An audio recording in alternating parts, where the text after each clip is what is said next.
her joy. Only the everlasting North has near and stared into the eyes and kissed thy heart.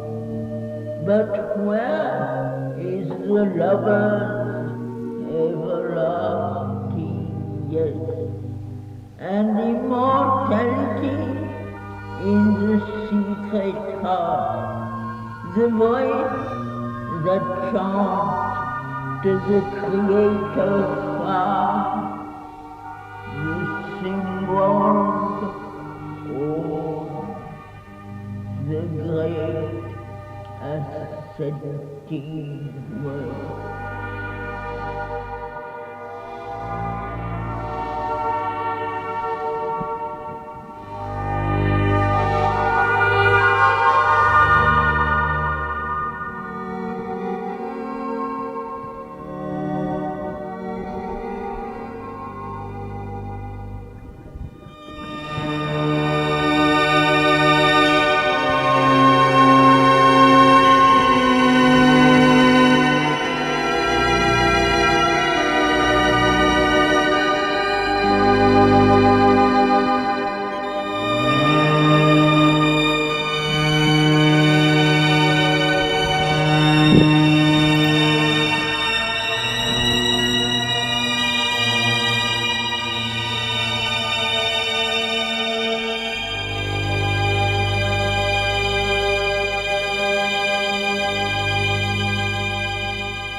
So good morning. We're reading Book 3, Canto 2, the Adoration of the Divine Mother.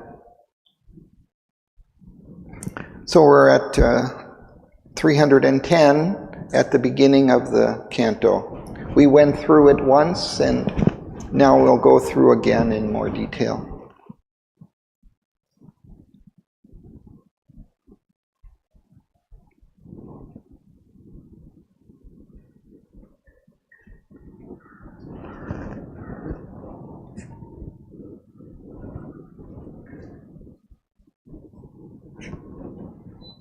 I thought I would begin just by reviewing Asupati's first encounter of the Divine Mother. So that happened back a couple of cantos earlier in the World Soul on page 295. So there he had entered this world of the soul where our souls go between lives on earth to rest and to assimilate the experiences of our earthly lives. And that world is made of this substance of soul, everything, the environment, the trees, the landscapes, the beings who live there. They don't have kind of a physical form, but they just have this form directly expressive of the soul. So it's a divine world. The soul is also a divine being within us. So it was there that he encountered the Mother first, and I just maybe will review that. I'll read that. It's on page 295. So first, it says about 7 lines down, there he beheld, in their mighty union's poise, the figure of the deathless two-in-one, a single being in 2 bodies clasped, a diarchy of 2 united souls, seated, absorbed in deep creative joy. Their trance of bliss sustained the mobile world. So this is Ishwara Shakti, Ishwari, the two-in-one, two aspects of the divine being, but joined. And then behind them, in a morning dusk, one stood, who brought them forth from the unknowable. Ever disguised, she awaits the seeking spirit, watcher on the supreme, unreachable peaks, guide of the traveler of the unseen paths. She guards the austere approach to the alone.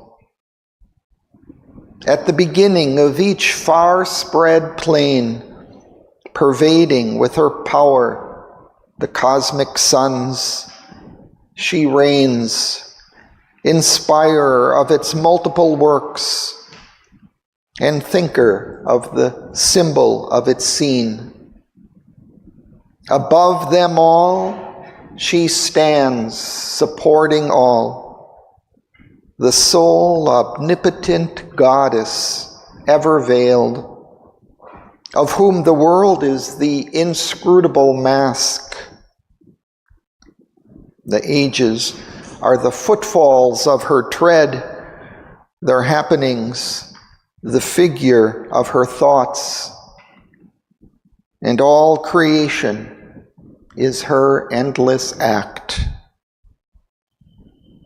His spirit was made a vessel of her force.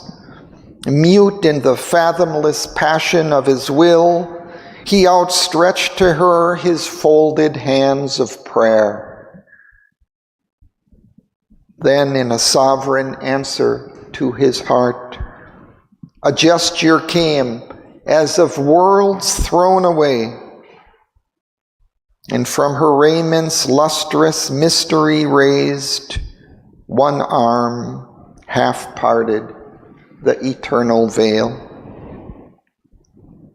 A light appeared still and imperishable, attracted to the large and luminous depths of the ravishing enigma of her eyes. He saw the mystic outline of a face. Overwhelmed by her implacable light and bliss, an atom of her illimitable self, mastered by the honey and lightning of her power, tossed towards the shores of her ocean ecstasy, drunk with a deep golden spiritual wine, he cast from the rent stillness of his soul a cry of adoration and desire, and the surrender of his boundless mind and the self-giving of his silent heart. He fell down at her feet, unconscious, prone.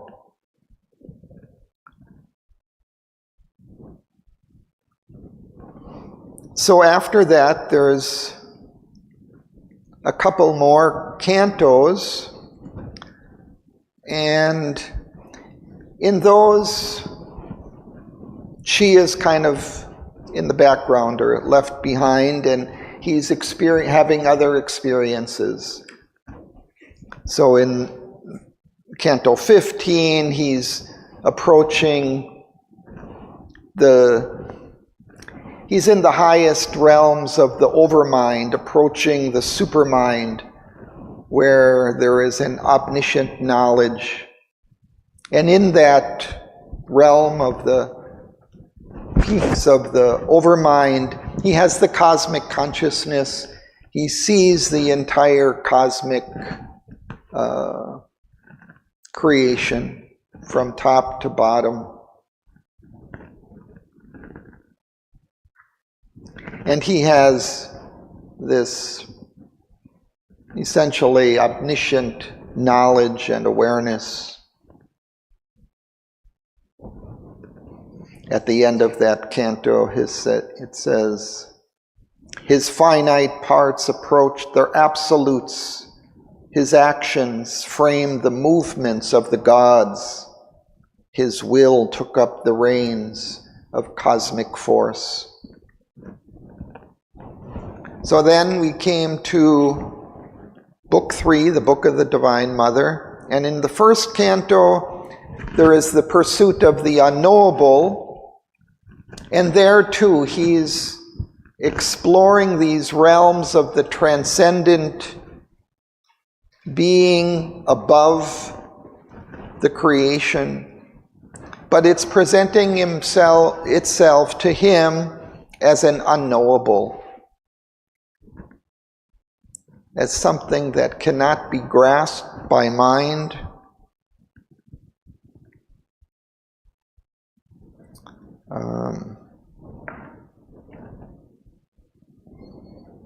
Towards about 3/4 of the way down on page 305, it says, a being intimate and unnameable, a wide, compelling ecstasy and peace, felt in himself and all, and yet ungrasped, approached and faded from his soul's pursuit, as if forever luring him beyond.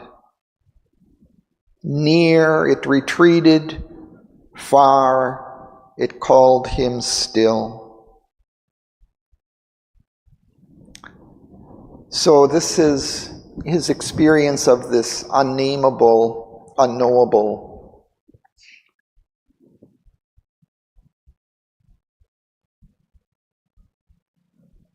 And then at the end of that canto, and immeasurable luminous secrecy, guarded by the veils of the unmanifest, above the changing cosmic interlude, abode supreme, immutably the same, a silent cause, occult, impenetrable, infinite, eternal, unthinkable, alone.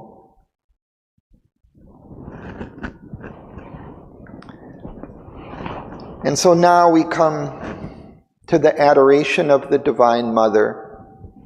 And in this canto, she comes forward and reveals herself. And Sri Aurobindo describes this experience of the Divine Mother.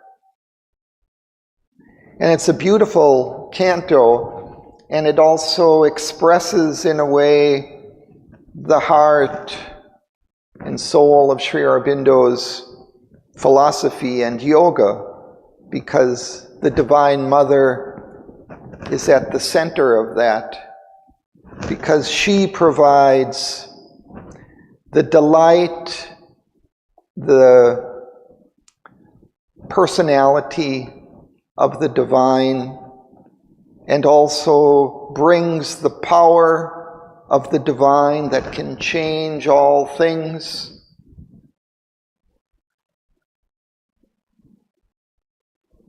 So let's begin reading here.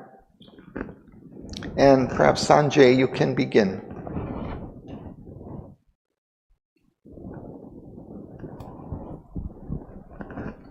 A stillness absolute, incommunicable, meets the sheer self-discovery of the soul.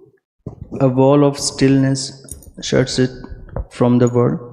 A gulf of stillness swallows up the sense and makes unreal all that mind has known, all that the laboring senses still would weave, prolonging an imaged unreality.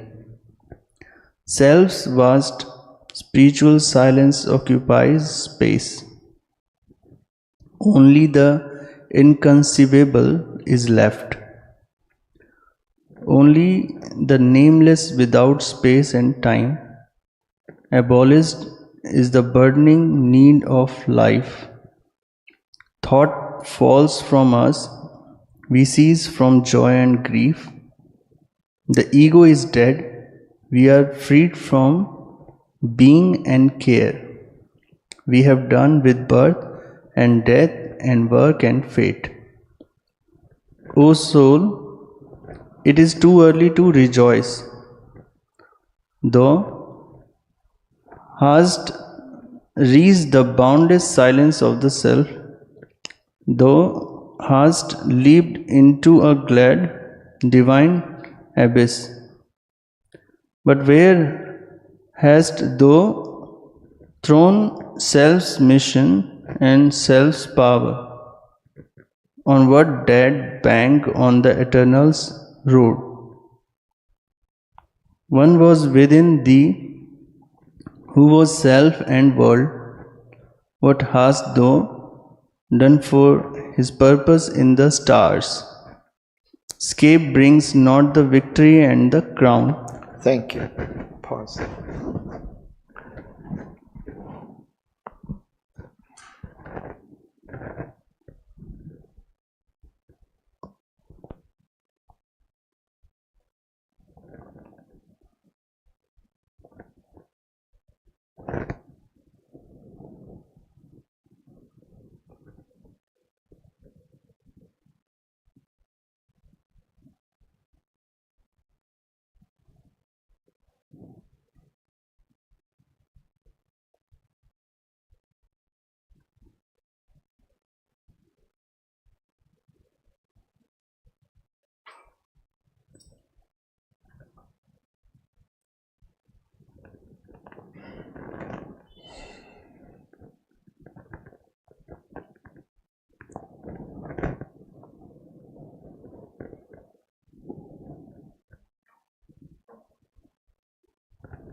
So in this opening passage, we have kind of a transition. He's still describing this unknowable from the previous canto. This sense of a stillness, a silence that's absolute, incommunicable, unable to be described or conceived even in any kind of terms. A wall of stillness shuts it from the world. A gulf of stillness swallows up the sense and makes unreal all that the mind has known. So it can also be accompanied, as we saw earlier in the cantos, with this sense of unreality of everything else. There's just this vast, immense silence, emptiness, something beyond form, beyond quality.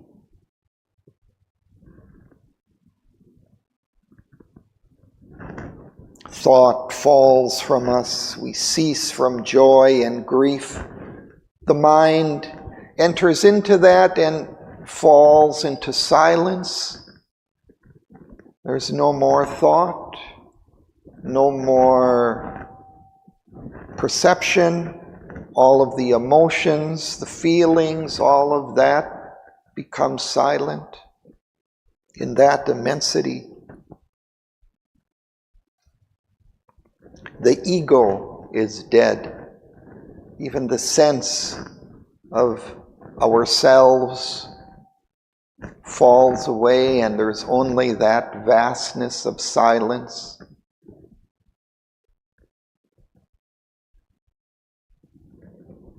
But then Sri Aurobindo says, O soul, it is too early to rejoice.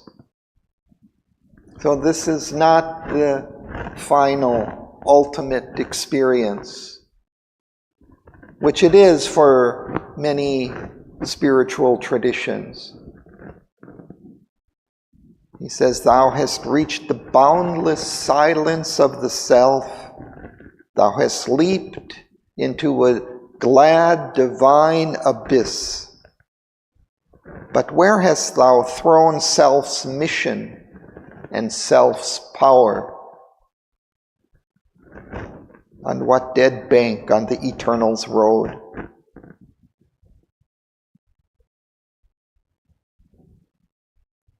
One was within thee who was self and world. What hast thou done for his purpose in the stars? Escape brings not the victory and the crown.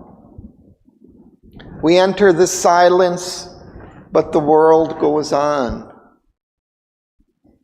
And it goes on in its same rounds of ignorance and suffering and death and rebirth. But what was the purpose of all of that, if it was only to escape into this silence and emptiness? Why? What was the reason for all of that movement?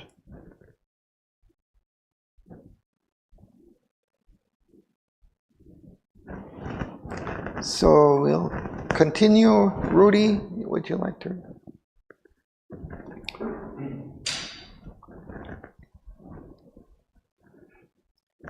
Something thou camest to do from the unknown, but nothing is finished, and the world goes on. Because only half God's cosmic work is done. Only the everlasting No has neared, and stared into thy eyes, and killed thy heart.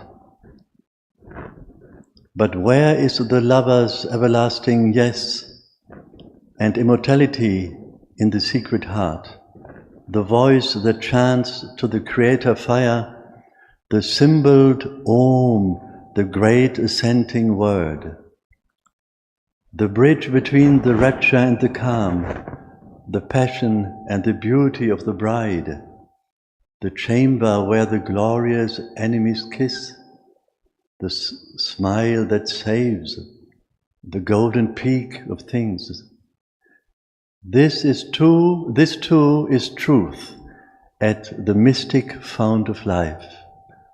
A black veil has been lifted. We have seen the mighty shadow of the omniscient Lord. But, okay. Yeah. No, continue. No, sorry. It's just the microphone's a little close, I think. It's echoing. And who has seen the body of the King? The mystery of God's birth and act remains, leaving unbroken the last chapter's seal. Unsolved the riddle of the unfinished play, the cosmic player laughs within his mask, and still the last inviolate secret hides behind the human glory of a form, behind the gold eidolon of a name. Thank you.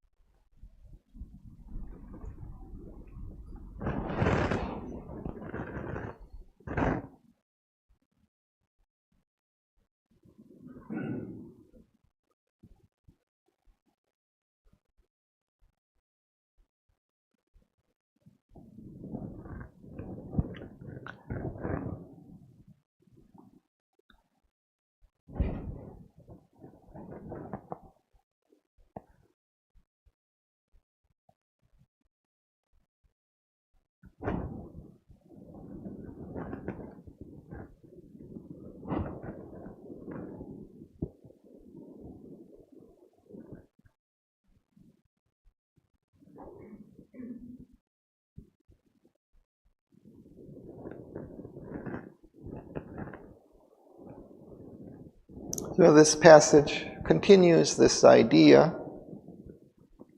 that there is still more to be done, something thou camest to do from the unknown. And that applies not only to Aswapati, but also all of us.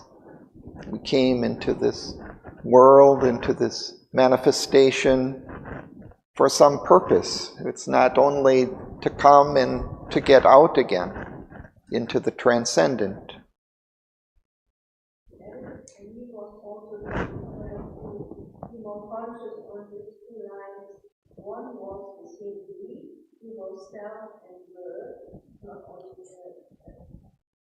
And that's what has done for his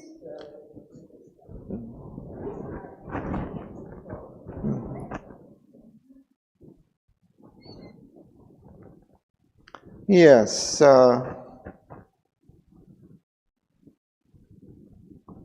So that's comparing perhaps to that emptiness, that sense of emptiness that the mind experiences when it goes beyond itself. But there was a self there, and there is a world in which that self lived. And so, what has happened to those if you go beyond self and world into the transcendent, unknowable? What happened to those? So there was a purpose for those. You're just leaving that all behind.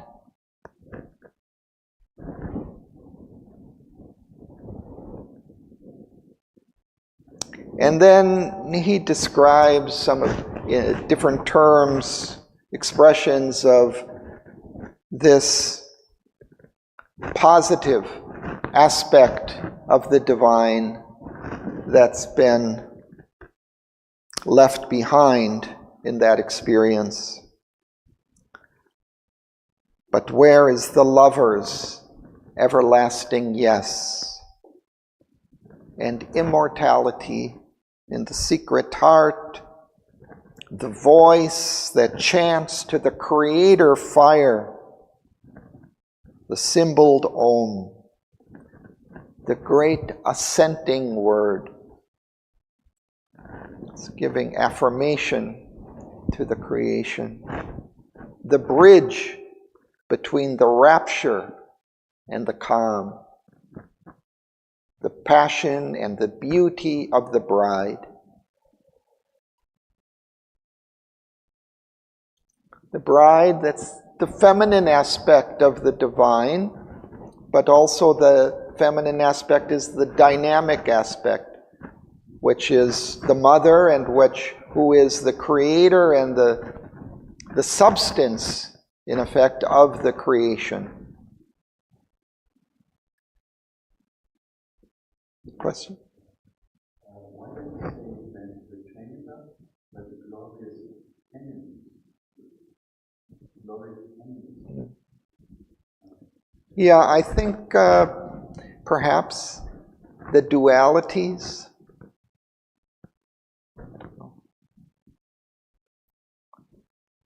But those dualities, include good and evil, so they're in, all the dualities are in some kind of conflict, trying to work out their harmonious resolution. The divine oneness gets divided into a multiplicity, but that multiplicity begins with these dualities.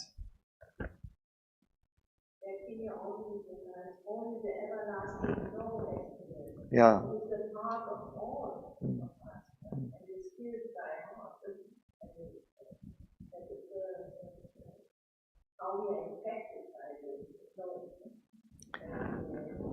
Yeah, in a sense, that's maybe the first duality, this no and yes. This no, which is this emptiness of everything, of all forms, of all qualities, of all world, just a vast silence, stillness without movement.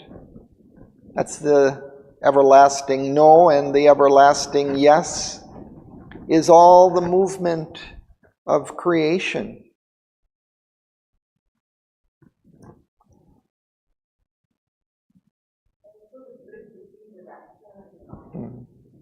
So again, the rapture is this positive aspect of the divine. Huh? Yes. Yeah, the calm is the no aspect. Yes, again, another duality. Rapture of intense delight, joy and love, all of these qualities. Opposed to that is this immense calm, silence, stillness. Where is the smile that saves? The golden peak of things.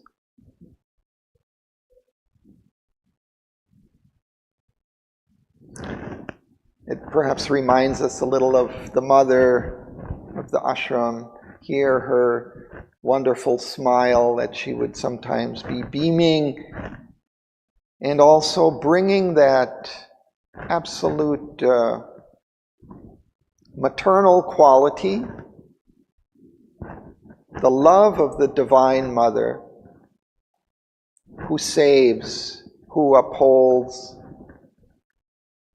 who is there for us in our troubles.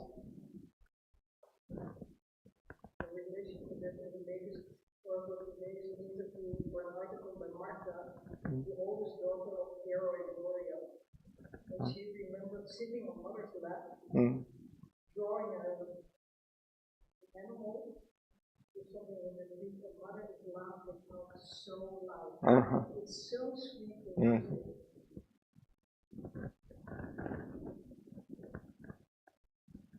So she embodied what we're describing here of this Divine Mother. She was the embodiment of that. And she expressed all of these qualities herself.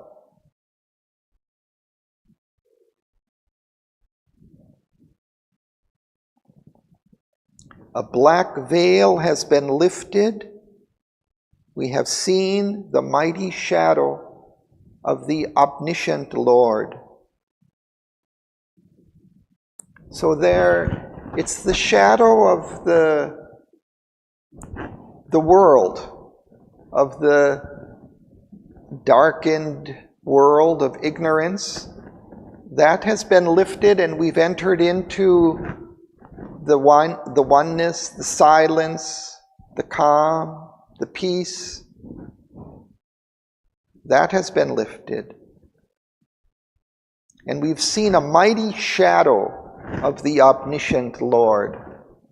That stillness, that quietude, that emptiness is a shadow of the omniscient Lord divine. But who has lifted up the veil of light? And who has seen the body of the King?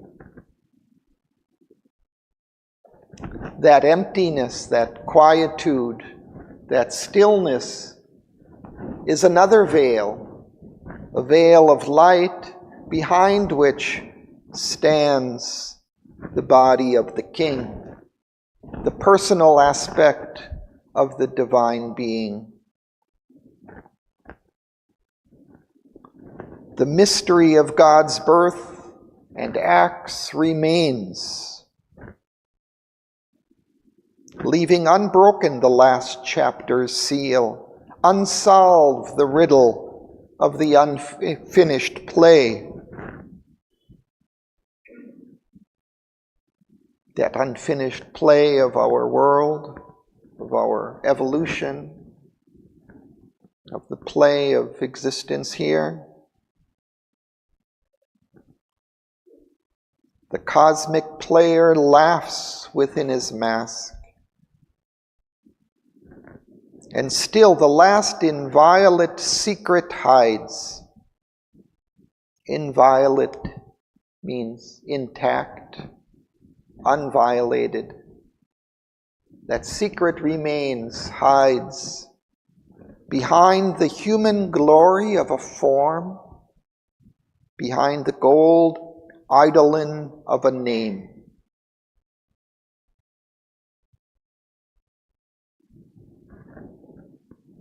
That last secret stands behind the human form and the gold eidolon, the unsubstantial image or apparition of a name, of the divine name perhaps. Still behind all stands this secret divine being.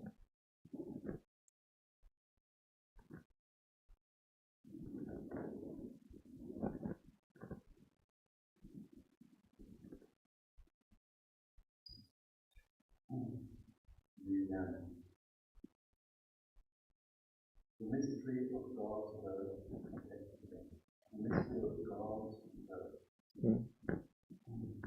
Is this what God is talking about? I think he's talking about the Supreme Being. Is this giving birth to?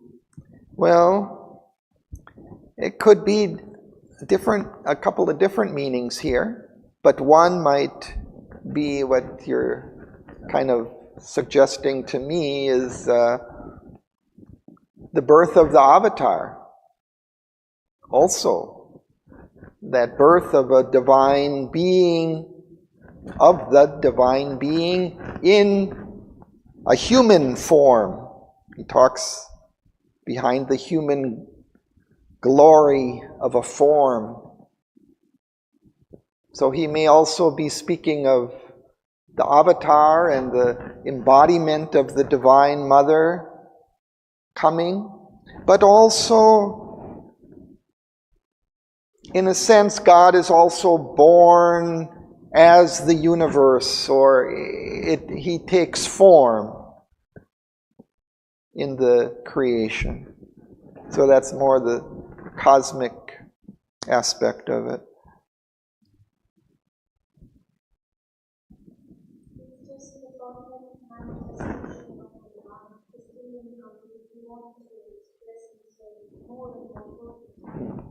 Yes, there's always more to be expressed in the creation. This world now is unfinished. There's much more to come. The last chapter is still to be written. As you already mentioned, so we all more and more become so important to us to understand avatar. What does it mean? How the evolution was brought forward to avatar. I think behind it is the secret of the kingdom. Because it's like the secret.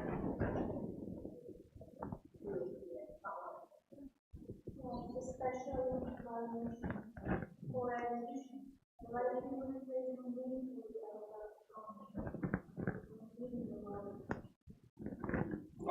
But I think what Margaret is also suggesting is that we also have a further role to play. I mean, each individual.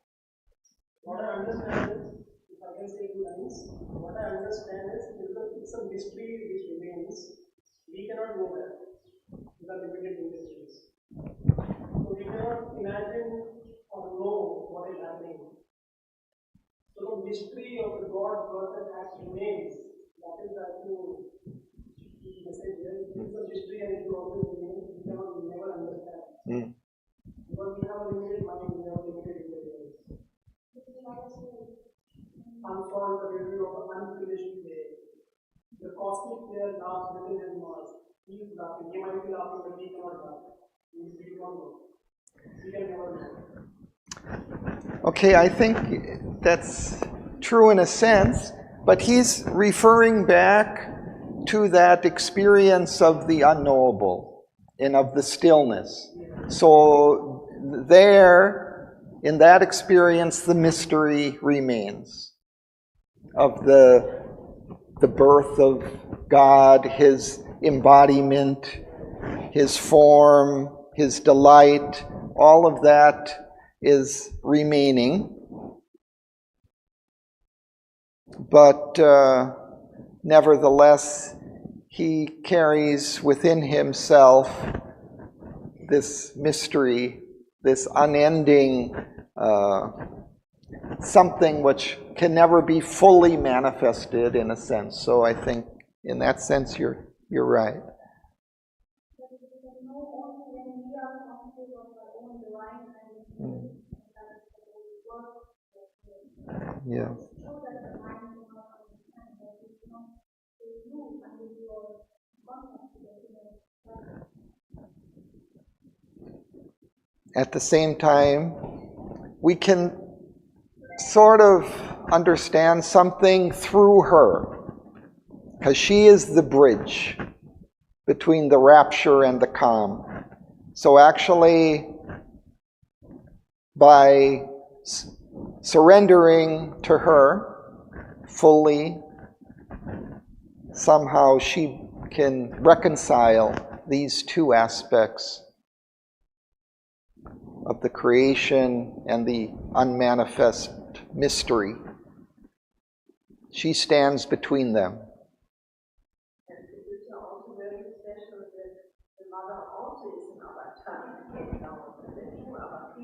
avatar. Right, right. But we never been before in this conscious way. We have been there consciously, but we have been unconscious. Yeah. The female and male avatar came together to do something important. Only it can be simply God's work means ultimate human evolution. That's God's work. We are all evolving to particular, let's say, God's figure. It does that. That's still a mystery. There is still to be unveiled by our evolution. Therefore, simply that. So just the continuation of the evolution here on earth until we grow into our own divine forms. Something like that. That's part of it. Okay? I don't know whether this field allows for the interpretation I'm looking for. That what God is birthing everything that's said here, but isn't it also like self-birthing is identical? He's also self-evolving in what he's doing, in a way also becoming what he then is in beyond time and space. Of course, not becoming as a successive, God doesn't need to evolve as we in time and space evolve. But something is happening also. It's also like metaphorically birthing into himself. I don't know how to say this. I don't know whether this here allows for such a interpretation. He's sort of identical, he's completely in and out of what is being birthed in, I don't know how to say it. Yeah, I think what I sense, what you may be saying is that in a way that God also is kind of evolving, or He's still unrolling His own possibilities. Yes, not in an unknowing sense of a negative sense, but Creating, yeah. You're bringing to existence, not because it's following a plan, but because it's contemporaneous to what is evolving, what is this sense. It's not becoming out of a need, No, no. but out of fullness, he unfolds. Yeah. In this sense. And that creation also may be an infinite process. Yeah, so it's not that we have to reach somewhere. We are there already. Mm-hmm.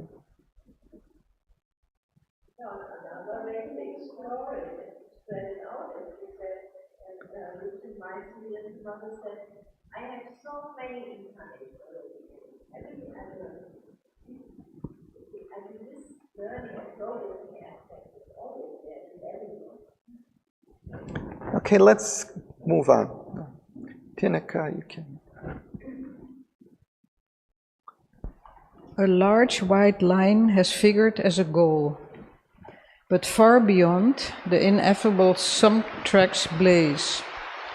What seemed the source and end was a white gate, a large bare step into eternity.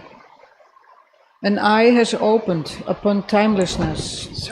Infinity takes back the forms it gave, and through God's darkness or his naked light, his million rays return into the sun.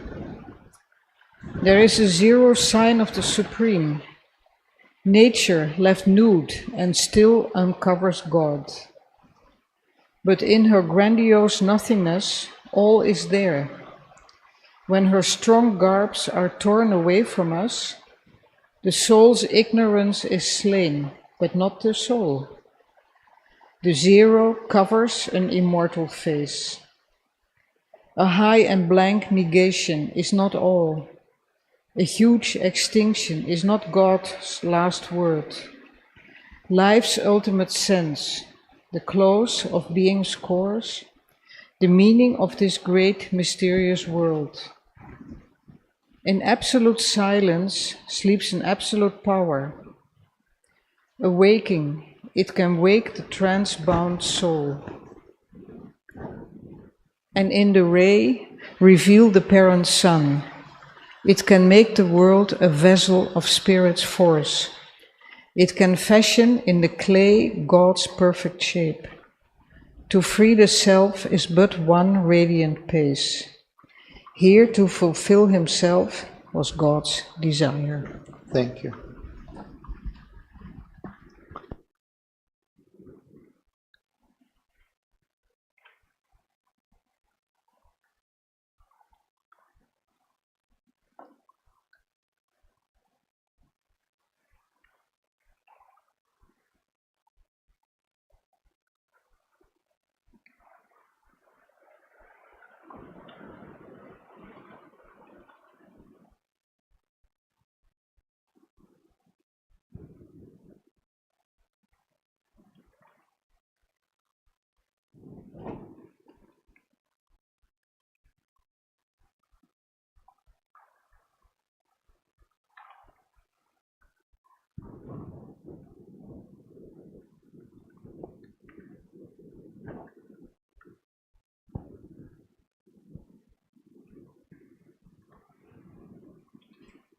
So here Sri Aurobindo elaborates on these same ideas and brings them, I think, into a further clarity and finality.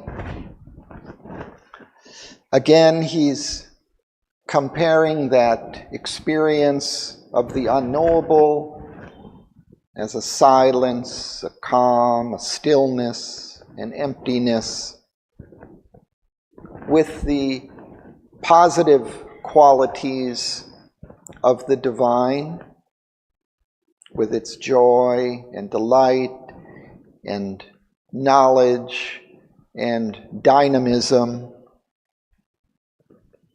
So he's first describing this sense of the unknowable. A large white line has figured as a goal. But far beyond the ineffable sun tracks blaze, beyond that line of silence, something else remains. What seemed the source and end was a wide gate that infinite expanse of silence and emptiness, was only a wide gate through which we can pass to something else. A last bare step into reality, into eternity. An eye has opened upon timelessness. That experience is one of the timeless, beyond time and space. There, infinity takes back the forms it gave. And through God's darkness or His naked light, these are two different forms in which that experience can be had.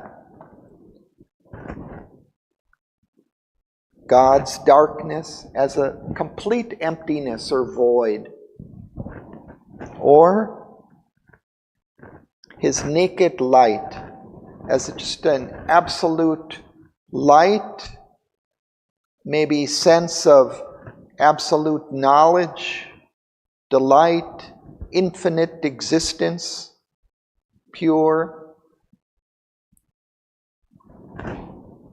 Satchidananda, or the sense of the void, of the emptiness. The Buddhist conception, normally, but also is there, I think, in Hinduism, Hindu tradition. So those are two different forms that the mind may conceive of that absolute. His million rays return into the sun. There is a zero sign of the supreme. That's that void. Nature left nude and still uncovers God. When our minds, emotions, feelings, body, everything falls silent, then the infinity of the divine reveals itself to us. When all the limitations are stilled and quieted, we enter into the infinite. But in her grandiose nothingness, all is there. When her strong garbs are torn away from us, the soul's ignorance is slain, but not the soul. The zero covers an immortal face. So here that emptiness, behind it, it's like a mask, and there's a face of the divine personality, the divine person behind.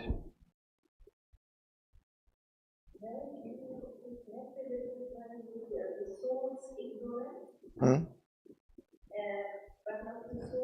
Yeah. Oh.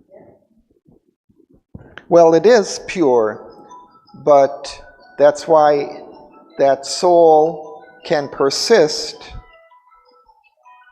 In its purity, it can persist. But it takes on, our soul takes on all the, it takes on nature. It takes on a particular nature.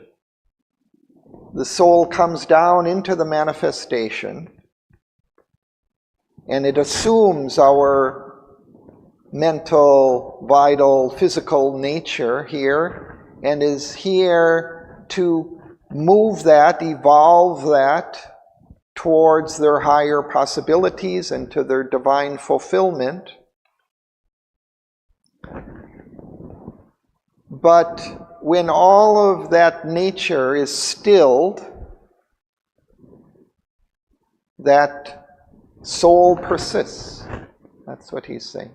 Still that divine element in us does not go away, only the forms become silent. They all become still. And only that is left.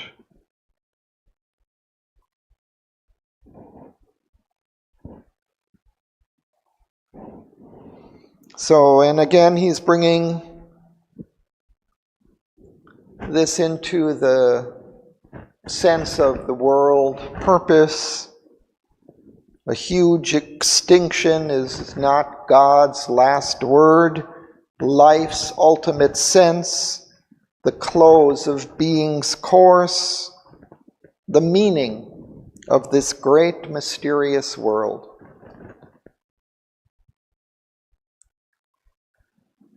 So when we look at the world as it is, I mean, it seems ignorant. We see the suffering, the limitation, the struggle, the death, all of that. And so we would like that all to end, right? And so we can still it, we can quiet it down, we can enter into that infinite peace and quietude of the self. But what was the purpose of all of that struggle and suffering? That remains. And even though our soul may be free or at peace, the world continues.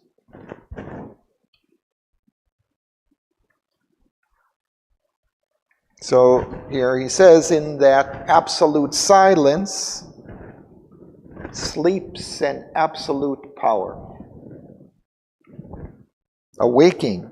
It can wake the trance-bound soul and in the ray reveal the parent sun. It can make the world a vessel of spirit's force. It can fashion in the clay God's perfect shape.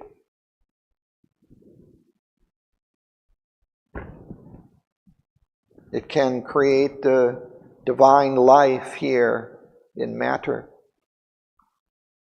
To free the self is but one radiant pace. Here to fulfill himself was God's desire.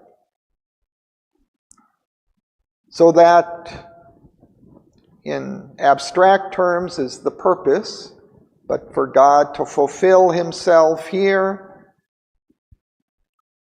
in the clay, in matter, and that fulfillment is to fashion his perfect form, an expressive form that no longer deforms it.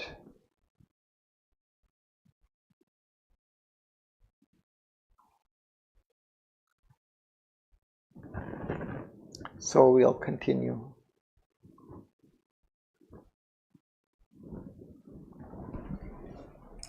Even while he stood on being's naked edge, and all the passion and seeking of his soul faced with their extinction in some featureless past, the presence he yearned for suddenly drew close. Across the silence of the ultimate calm, out of a marvelous transcendent score, a body of wonder and translucency, as if a sweet mystic summary of herself, escaping into the original bliss, had come enlarged out of eternity. Someone came infinite and absolute. A being of wisdom, power, and delight, even as a mother draws her child to her arms, took to her breast nature and world and soul. Abolishing the signless emptiness, breaking the vacancy of voiceless hush, piercing the limitless unknowable into the liberty of the motionless depth, a beautiful and felicitous luster stole. the power, the light, the bliss no word can speak, imaged itself in a surprising beam, and built a golden passage to his heart, touching through him all longing sentient things. A moment's sweetness of the all beautiful cancelled the vanity of the cosmic whirl.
So in this new section, we're given Aswapati's new encounter experience of the Divine Mother.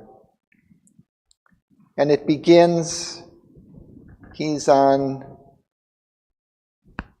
being's naked edge at that point where he faced extinction in some featureless vast.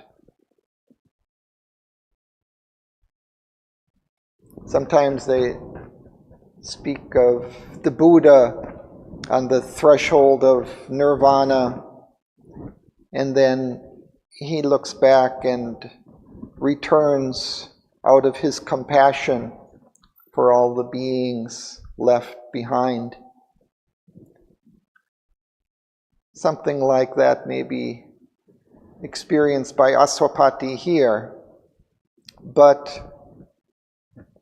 it's not that he goes back, but he sees now on one side this extinction, but out of that something emerges.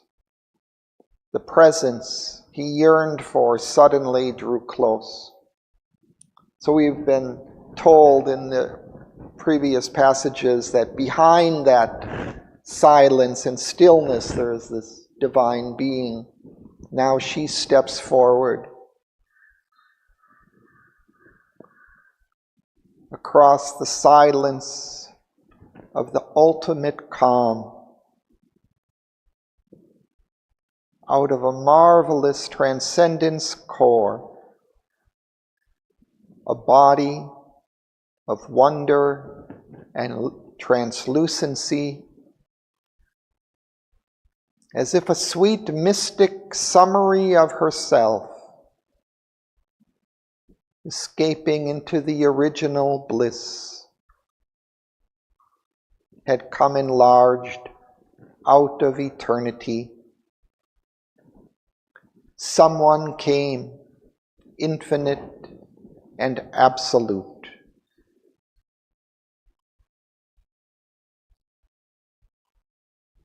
So she steps out of that absolute silence and calm with a body of wonder and translucency. Translucency is like not transparency, you can't see through, but still you can partially see through. As if a sweet mystic summary of herself. It's as if the form of her that emerges is kind of a summary of her larger self, her greater self, escaping into the original bliss, had come enlarged out of eternity. Someone came infinite and absolute. She embodies that infinity and absolute nature of the divine that comprehends, that includes both that infinite silence, but also its infinite form, manifestation. A being of wisdom, power, and delight.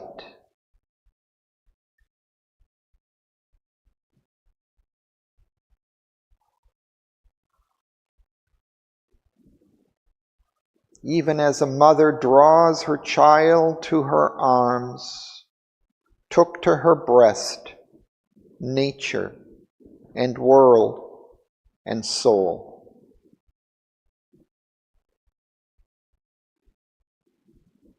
So all of these have emerged out of the Divine Mother, nature and world and soul. She is the mother of these. She takes them back. She nurtures them, holds them within her being.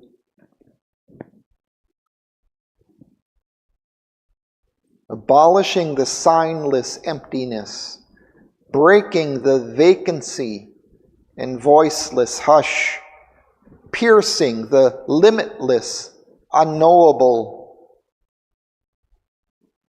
into the liberty of the motionless depths. A beautiful and felicitous luster stole.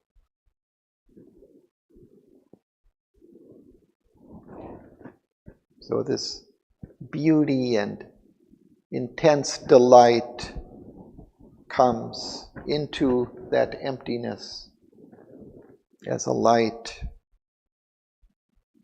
The power, the light, the bliss, no word can speak, imaged itself in a surprising beam and built a golden passage to his heart, touching through him all longing, sentient things.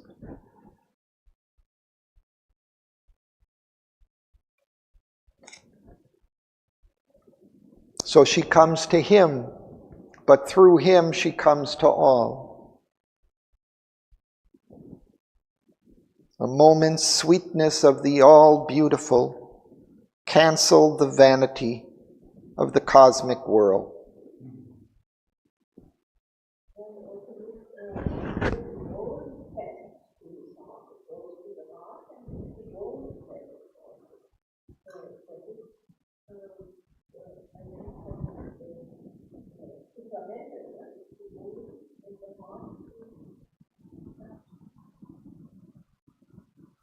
Built a golden passage to his heart. Yes, perhaps. She's built this golden passage, this supramental passage in which she can manifest her divine qualities in form. Only the supermind can really do that, in a sense.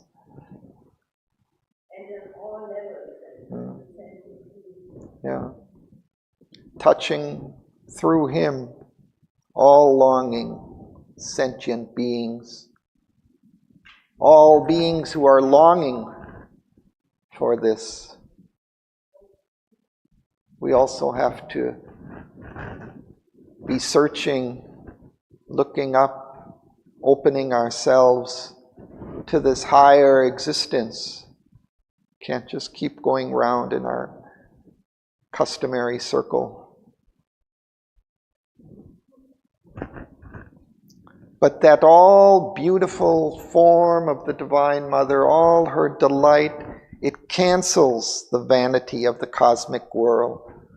All this movement, stir, struggle, conflict of the world, it cancels all that because, well, in one sense, because it provides a purpose and meaning for all of it.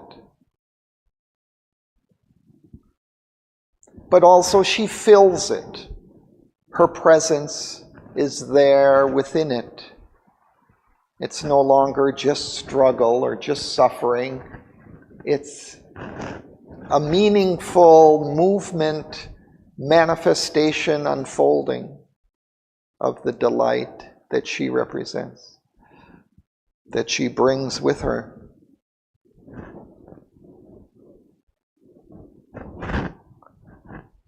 So we read one more, I think.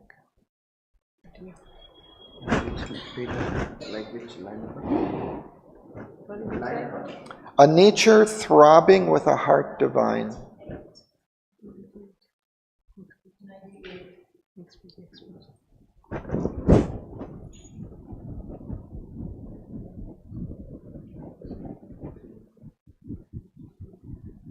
Five lines from the bottom of 312.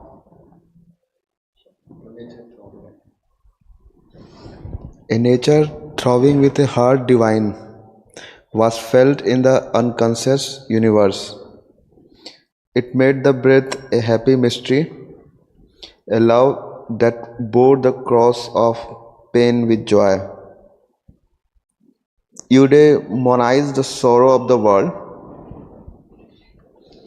made happy the weight of long unending time, the secret court of God's felicity, affirming in life a hidden ecstasy. It held the spirit to its miraculous course, carrying immoral values to the hours. It justifies the labor of the sons. For one was there supreme behind the God. A mother might brooded upon the world. A consciousness revealed its marvelous front, transcending all that is, denying none, imperishable above our fallen heads. He felt a rapturous and unstumbling force.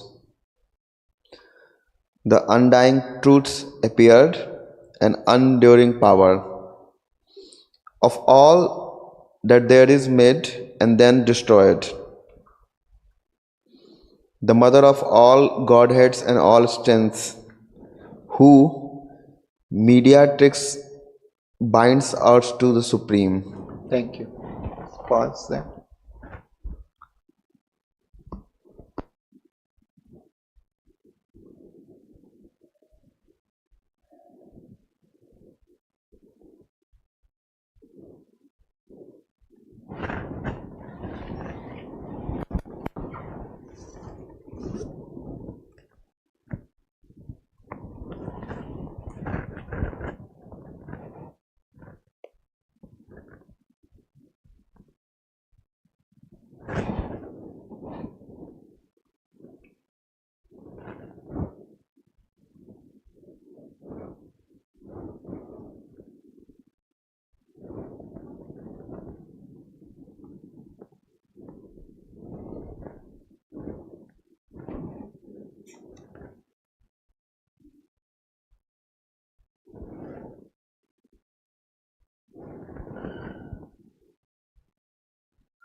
This relatively brief passage is packed full of significance. So I thought I would read Shraddhavan's commentary on this section, which brings out a lot of the nuances that are here. The last line that we read before, a moment's sweetness of the all beautiful, cancel the vanity of the cosmic whirl. So I'll begin reading.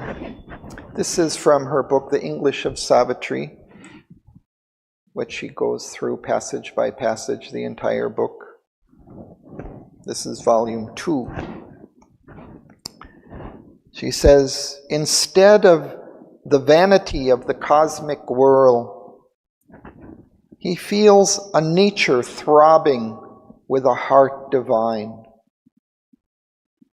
A divine nature which is alive, whose divine heart is felt beating everywhere in what seems to us the unconscious universe.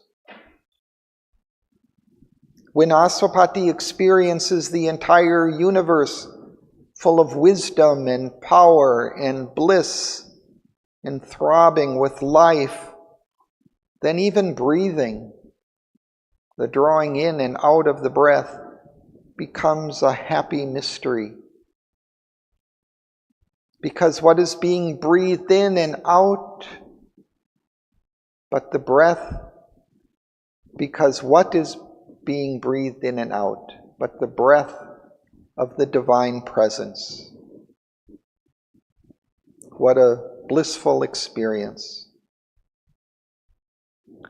And then here we have the unusual word eudaemonized. It is a word which comes from the ancient Greek. The first syllable, eu, means good in Greek, and daemon means spirit. With this experience, Aswapati feels a good spirit entering into all the sorrow of the world and transforming it.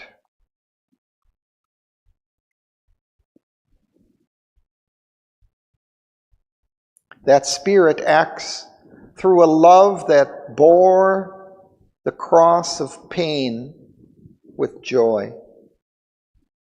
It is carrying all the suffering of the world and carrying it with joy because it loves. Aswapati feels that love penetrating all the sorrow there has ever been in the world and transforming it. It has caught the secret of God's felicity, the divine bliss, and made happy the weight of long, unending time. The whole weight of long ending time that makes us think, how long, O Lord, how long will this go on? Is transformed by the love of the Supreme Divine Mother. The presence of the Supreme Divine Mother affirms that life has a value and holds a hidden ecstasy. Her love holds the spirit to its miraculous course. The spirit which is involved in this adventure of evolution is held to its course, the way that it must follow, by her love and presence.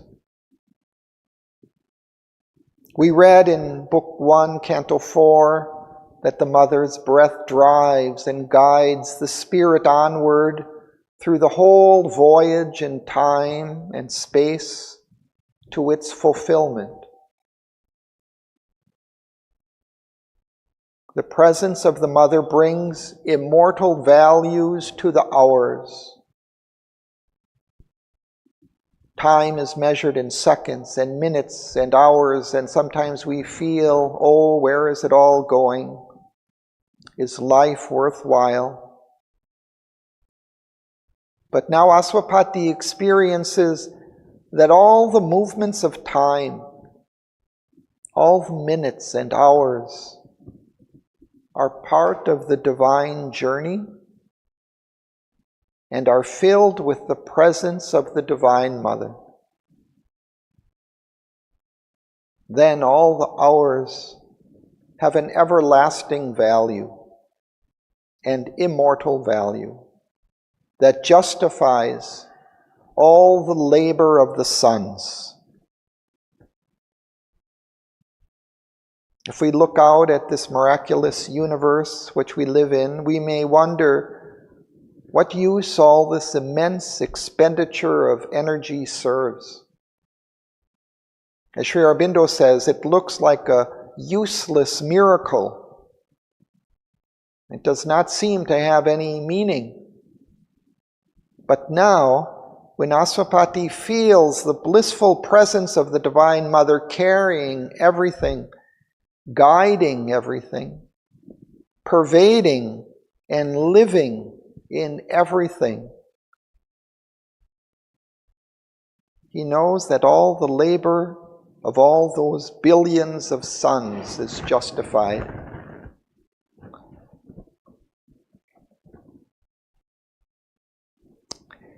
At the beginning of the previous canto, Aswapati had the vision of the Godhead of the whole, the cosmic divine. But behind that, there is another presence, a supreme presence. Aswapati becomes aware that there is a mother might. A great mother power is protecting the world, like a great bird looking after her eggs until they hatch. He says, a mother might brooded upon the world. That great protective power is looking after the world and helping it to bring out what is within itself, so that when the time is right, its fulfillment will emerge. The other aspect of the supreme power is consciousness. Aswapati perceives the marvelous front of a consciousness that transcends everything. It is beyond everything that exists. It is not limited by any of the formations that it has brought out of itself, nor does it negate any of them, denying none. It says yes to everything. Above our fallen heads, Aswapati is aware of the presence of a force that is imperishable and rapturous and unstumbling. Many traditions tell us that humanity has fallen, that we were once in a higher state, but something went wrong and now we are fallen. We have a feeling that we cannot do anything right, and that even the animals do things more harmoniously and perfectly than we can, because they're in harmony with nature. But Aswapati perceives that above our fallen heads there is an imperishable presence, a force that is permanent, which will not leave us, which cannot be lost. It is always there. It is rapturous, full of intense bliss, and it is unstumbling. Whatever it does is perfect. We stumble, we make mistakes, trip ourselves up and fall, but this force is unstumbling. This rapturous and unstumbling and imperishable force, this transcendent consciousness, this mother might, is brooding over the world and carrying it towards its fulfillment. Aswapati realizes that the presence which he is experiencing is the undying truth, the permanent, everlasting truth, which is also the enduring power, the power that lasts forever. In our world, people are powerful for a time and then they lose their power, but this is an enduring power which will last forever. This undying truth and enduring power is supporting everything that is made in our universe. Everything that is made in our universe gets destroyed. Everything which is born must die.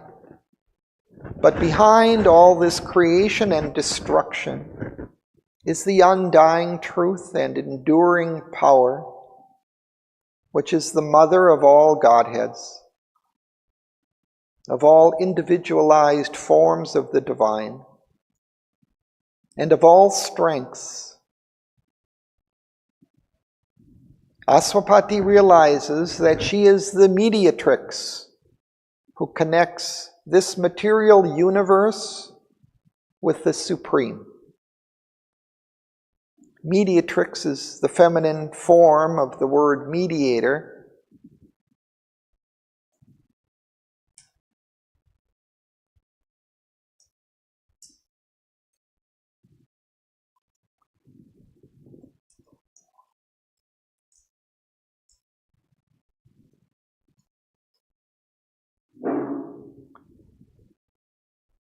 So a mediator communicates and makes connections between people and organizations that are unable to communicate with each other directly.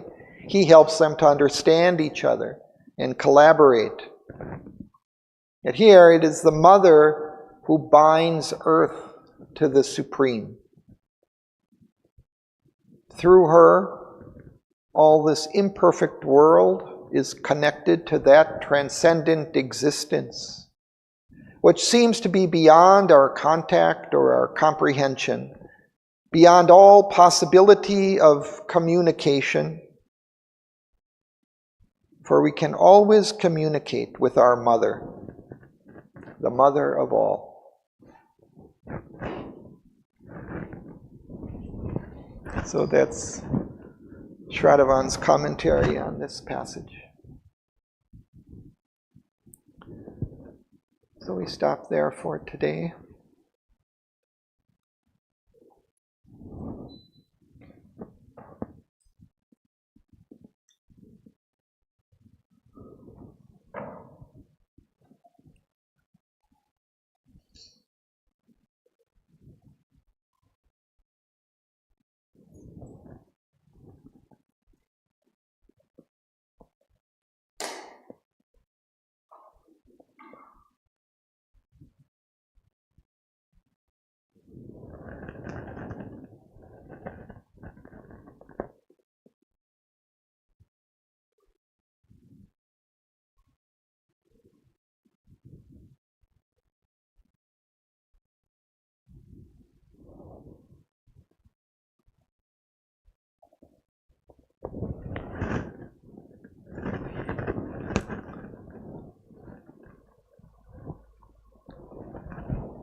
abolishing the signless emptiness, breaking the vacancy and voiceless hush, piercing the limitless unknowable into the liberty of the motionless depths, a beautiful and felicitous luster stole, imaged itself in a surprising beam, and built a golden passage to his heart, touching through him all a longing sentient thing.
Thanks to Sri Aurobindo.